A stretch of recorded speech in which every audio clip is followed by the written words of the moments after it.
بولو جاوید. السلام علیکم. جی میرا نام جوید علی ہے. میں چوکیدار کی نوکری کرتا ہوں ایجوکیشن ڈپارٹمنٹ میں. تو مجھے ادھر بلایا جاتا ہے کال کر کے کہ آپ آئیں ادھر اور آپ سیلری اپلائی کریں اور آپ کو جو ہے نا آپ کی سیلری ملے. میں ادھر گیا ہوں اور مجھے ادھر صبح 11 بجے سے لے کے تقریباً 3 ساڑھے 3 بجے تک بٹھایا جاتا ہے. آپ بیٹھو کرتے ہیں تقریباً ادھر 4 بجے کے قریب 7-8 پولیس والے آتے ہیں. وہ ادھر سے مجھے پہلے ہاتھ کڑی لگاتے ہیں, بعد میں میرے آنکھوں پہ اوپر شرٹ باندھتے ہیں اور اوپر چولا ڈال لیتے ہیں کہ جیسے میں کوئی دہشت گرد ہوں. ٹھیک ہے.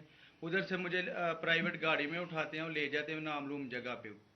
ادھر جا کے میرے اوپر مارک چڑھا ہوتا ہے, آنکھیں باندھی ہوتی ہیں. تقریباً 7-8 بندے ہوتے ہیں وہ جو مجھے جاتے فرش پہ لٹا دیتے ہیں اور مارنا شروع کر دیتے ہیں کہ تم نے عثمان ڈار نے تم سے کتنے پیسے لیے نوکری دلوانے کے لیے. میں کہتا نہیں دیے. پھر بھی مجھے دوسری دفعہ کبھی الٹا لٹکا دیتے ہیں کہ مانو تم نے عثمان ڈار کو پیسے دیے ہیں, کانٹریکٹر سے لے کے پیسے دیے ہیں. جب نہیں مانتا تب بھی مجھے کبھی سیدھا لٹکا دیتے ہیں, کبھی الٹا لٹکا دیتے ہیں. اور بعد میں جب میرے مثلاً کہ کبھی اینٹ ادھر سے اینٹ اٹھاتے ہیں, اسے دھاگے سے میرے نازک حصوں میں باندھ دیتے ہیں کہ مانو تم کانٹریکٹ سے پیسے لے کے عثمان ڈار کو دیتے ہو.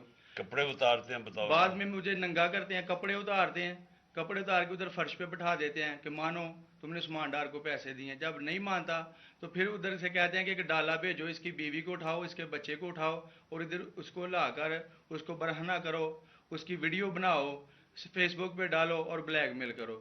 تب ادھر سے جا کے جب میری فیملی آئی تب میں ادھر سے ٹوٹا, ان کے آگے رویا کہ اب آپ بتائیں کہ میں نے کیا کرنا ہے. اس نے کہا کہ آپ 164 کے بیان دیں اور یہ کمنٹ میرے کہہ رہے ہیں کہ آپ نے یہ پیسے ٹھیکیداروں سے لے کے عثمان ڈار کو دی.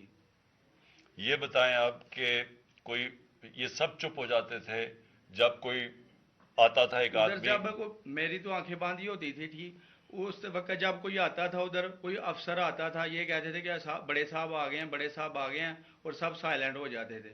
جب وہ آتا تھا سب سائلنٹ تھا, اب ٹھیک ہے لگے رہو, کرتے جاؤ, لگے رہو. یہ بات میں اب آپ کے سامنے یہ جو جاوید علی نے بات رکھی, یہ ہر طرح ہم کنفرم کر سکتے ہیں. قرآن کے اوپر ہاتھ رکھنے کے لیے میرے سامنے تیار تھے.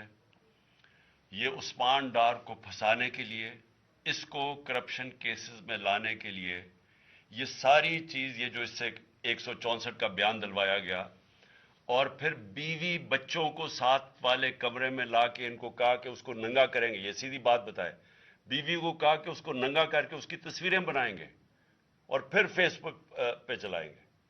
میں آج اپنی بڑے رسپیکٹ سے میں اپنی عدلیہ سے, میں اپنی چیف جسٹس صاحب سے کہنا چاہتا ہوں کہ دیکھیں, میں اب سے نہیں, جب سے ہماری حکومت گئی ہے میں تب سے کہتا رہا ہوں کہ ہمارے بنیادی حقوق کی حفاظت کون کرے گا. شہباز گل کو اٹھایا, اس کو ٹارچر کیا گیا, اس کو ننگا کیا گیا, اس کو لٹکایا گیا اوپر, اس کو مارا گیا. اس سے بیان دلوا رہے تھے کہ عمران خان کے خلاف سٹیٹمنٹ دو, جو اس کو کہہ رہے تھے عثمان ڈار کے خلاف سٹیٹمنٹ دو. اس کو میں تب بھی, میں نے صرف ایک میرے منہ سے نکل گئی اور اس سے میں نکل گئی کہ ہم جس جج نے ان کو ریمانڈ دلوایا تھا واپس, شہباز گل کو واپس جیل میں, جب وہ ٹارچر ہوا تھا تو میں نے کہا قانونی کارروائی کریں گے. میرے اوپر کنٹیمپٹ نوٹس کیا گیا, لیکن کوئی کسی نے ایک کسٹوڈیل ٹارچر ساری دنیا کے اندر منع ہے, کسٹوڈیل ٹارچر کے اوپر کچھ نہیں ہوا.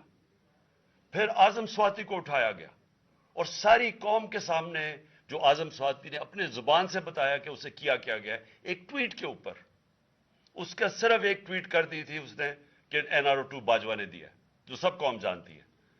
اس کے اوپر جو اس سے کیا گیا, پھر ویڈیو بھیجی گئی اس کی بیوی اور اس کی بیٹی کو.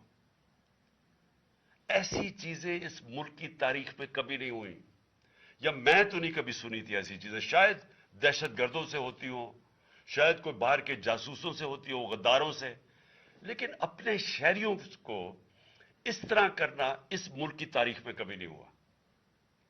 میں نے جب مجھے گولیاں لگی میں نے تب چیف جسٹس صاحب کو پہلے مخاطب ہوا. میں نے کہا دیکھیں جنہوں نے مجھے یہ قتل کرنے کی کوشش کیا وہ سارے اقتدار میں بیٹھے ہوئے ہیں. اس میں یہ جو ایک آدمی ڈرٹی ہیری جب سے جنرل باجوہ لے کے آیا یہاں تب سے یہ تشدد شروع ہوا ہے. شہباز گل کا, اعظم سواتی کا, مجھے گولیاں لگی. یہ جو داستان آپ سن رہے ہیں سوشل میڈیا کے بچوں سے پوچھیں جب سے یہ آدمی آئے ان سے اٹھ کے کیا ہوا. ان کو بند کمروں میں کپڑے اتارے گئے, ذلیل کیا گیا. ایک ماں باپ نے مجھے کال کی, انہوں نے کہا ابھی تک ان کا بیٹا نارمل نہیں ہوا. اس سے اوپر اتنا تشدد کیا کہ وہ ابھی تک نارمل نہیں ہوا. اور میں ان کو کہا جس طرح اس کو جاوید کو کہا میں نے سامنے آؤ, سب ڈرتے ہیں, نامعلوم افراد سے سب ڈرتے ہیں. اور کوئی کسی قسم کی پروٹیکشن کسی کو نہیں ہے کیونکہ یہ قانون کے اوپر ہے, یہ جو مرضی کر لیں, کوئی ان کو بچانے والا نہیں ہے. کوئی جاوید جیسے انسانوں کو جب یہ کرتے ہیں اس کو پھر دھمکیاں دی گئی کہ تم نے یہ بتانا کسی کو نہیں ہے, تو ہم یہ کر دیں گے, ہم تمہیں یہ مروا دیں گے. تو یہ اس ملک کی ہمارے پاس تو ایک ہی راستہ ہے. اور مجھے پتا ہے کہ عدلیہ کے اوپر پورا اٹیک ہے یہ مافیا کا. یہ پولیٹیشین نہیں ہے, یہ مافیا ہے جو ٹیپیں بناتا ہے ججز کی, جو ہر قسم کی بلیک میل کرتا ہے. انٹیریئر منسٹر ٹیپ چلا رہا ہے کسی کی, یہ بالکل غیر قانونی چیز ہے. وہ جج کی ٹیپ چلا رہا ہے, وہ اس کی مریم وہ ٹیپ چلا رہی ہے کسی ارشد ملک جج کی, کبھی ثاقب نثار کی ٹیپ چل رہی ہے. یہ کسی مہذب معاشرے میں یہ چیزیں نہیں ہوتی. یہ کنٹرول کے لیے, عدلیہ کو کنٹرول کے لیے صرف یہ سارے حربے استعمال کیے جا رہے ہیں.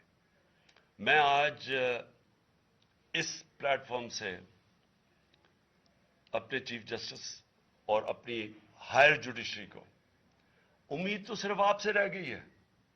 اس وقت جو جس طرح کا ظلم کیا جا رہا ہے, یہ نامعلوم افراد جو کر رہے ہیں اس ملک کے ساتھ, اور خاص طور پہ جو ڈرٹی ہیری ہے, میری ساری انہوں نے, یہ کیسے ہو سکتا ہے کہ میری جو ساری جے آئی ٹی کی رپورٹ تھی جو انہوں نے فورینسک ایویڈنس جمع کی ہوئی تھی وہ ساری ختم کر دی ہے. ان 4 آفیسرز کو پھر اوپر بٹھا دیا جن کے اوپر پروسیکیوٹر جنرل نے کہا تھا کہ انہوں نے میری جے آئی ٹی کی ایویڈنس سیبوٹاج کرنے کی کوشش کی. اس نے ٹیررزم کورٹ کو بتایا ہے, ان کو واپس لا کے اوپر بٹھا دیا ہے. یعنی اس سے انصاف ملے گا, ساری ایویڈنس ختم کر دی ہے, تو ہمیں کدھر جائیں گے ہم. میری ریکویسٹ ہے چیف جسٹس صاحب, یہ جاوید علی کی اس کے اوپر سوٹ موٹو ایکشن لیں, پتہ چلائیں کہ یہ کون لوگ ہیں. اور اوپر سے اس نے نامعلوم افراد نے اس نے سنا کہتے ہوئے کہ پولیس کے اوپر سارا الزام لگانا, پولیس کو پنچنگ بیگ بنانا اور کچھ نہ کہنا, نہیں تو ہم تمہیں یہ کر دیں گے, مار دیں گے. دیکھیں جی وقت آ گیا ہے. میں اپنی جوڈیشری سے یہ کہنا چاہتا ہوں کہ یہ جو بھی آپ کا سب سے بڑی جوڈیشری کی سب سے بڑی ذمہ داری ہمارے بنیادی حقوق کی حفاظت کرنا ہے. یہاں جس طرح یہ رجیم چینج کے بعد جس طرح بنیادی حقوق ختم کیے گئے ہیں, لوگوں کو لاوارث چھوڑ دیا ہے, سمجھ نہیں ہے لوگ جائیں کدھر انصاف کے لیے. ہم نے